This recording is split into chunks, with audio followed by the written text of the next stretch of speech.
Hello everyone and welcome to the latest round of immigration updates from Toronto in Canada. My name is Srijana and I am the AJV legal expert or licensed advisor based out of Toronto, and I'm going to give you a quick round of updates with regards to everything immigration that's happening here in Canada.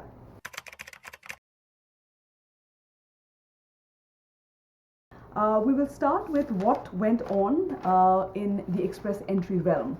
So here is an update on express entry and the draws. We're in July. So far in July, there are two draws that have happened, 7th of July and 8th of July. The one on the 7th of July was a PNP draw. It was a provincial nomination program draw, and the number of invitations issued were 627, and the least CRS score was 760. The one on the 8th of July was a CEC draw, was a Canadian Experience Class draw, and this is in keeping with what has been going on for the last 7 months, that pretty much all of the express entry draws have oscillated between provincial nomination program or PNP draws and CEC, Canadian Experience Class draws. Unfortunately, there hasn't been an all program draw. Now the one on the 8th of July was a CEC draw. It was a fairly big draw in that 4,500 invitations were given out, and the least CRS score was 369. In the previous round of CEC draws, the least CRS score was 357. In this particular round, it was 369. It is still a fairly low CRS cutoff. Even for the CEC category, which otherwise sees an upwards of 400 for sure. So it is a wonderful opportunity for anybody who has gathered 12 months of Canadian work experience to then apply for a pathway to residence. Therefore, this is in keeping with the government's policy of facilitating long-term stay for temporary workers who are already here. On the topic of express entry, I would also want to give you a macro view in terms of data and what's gone on. In 2021 so far, the Canadian government has given out 93,844 invitations to apply via express entry. All right, 93,842 express entry candidates have been selected, or they have been given invitations to apply.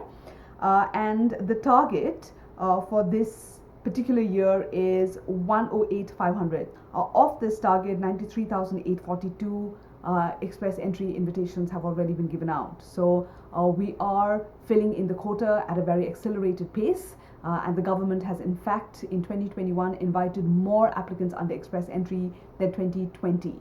This is because some of the CEC draws that have happened, and a large number of them have happened in 2021. They have given out invitations to a large bunch of people every time a CEC invitation has happened.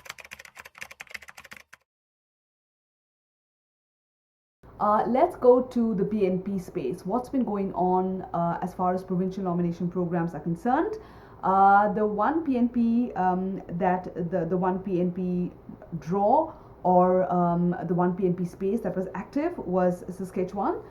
The province of Saskatchewan, and Saskatchewan held on the 8th of July a provincial nomination program round of invitations, and 295 candidates were given provincial nomination certificates or letters via which they will be eligible for PR.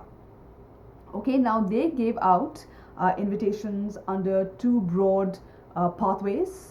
Under their PNP program. One is the express entry, the Saskatchewan express entry program, and the other one is the occupation in demand program. So under the Saskatchewan express entry program, 99 invitations were given out, and under the occupations in demand program or pathway, 196 invitations were given out.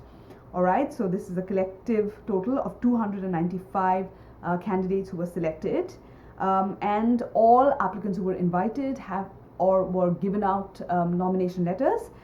They had to have a minimum profile score of 80 in the express entry system.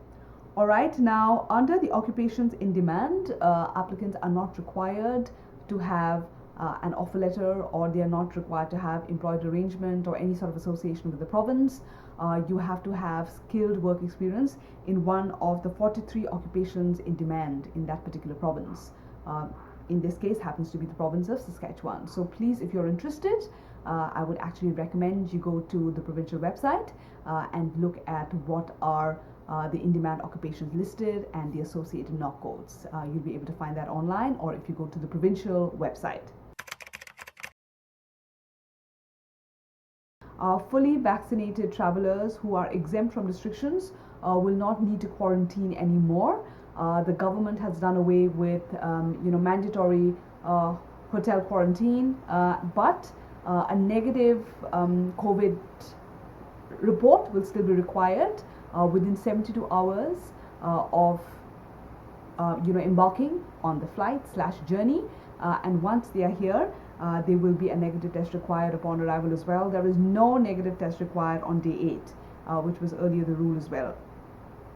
And the other important update is anybody with a COPR or a confirmation of permanent residence, which means any PR applicant whose application was processed and they did receive PR, so far they were unable to travel, but now they will be able to travel, and IRCC will reach out to anybody with an expired COPR with a revised letter, which will basically give them a new date as travel entry before. And a date before which they have to enter Canada. These letters will be revised in case your COPR has already expired. Please note that proof of vaccination will be required for travelers coming into Canada. So in terms of vaccination, all right, so maybe my last update will actually be vaccinations. Canada will recognize vaccinations from 3 different vaccine providers, Pfizer, Moderna and AstraZeneca. So the 2 shots could be from the same vaccine maker or provider, or it could be a combination.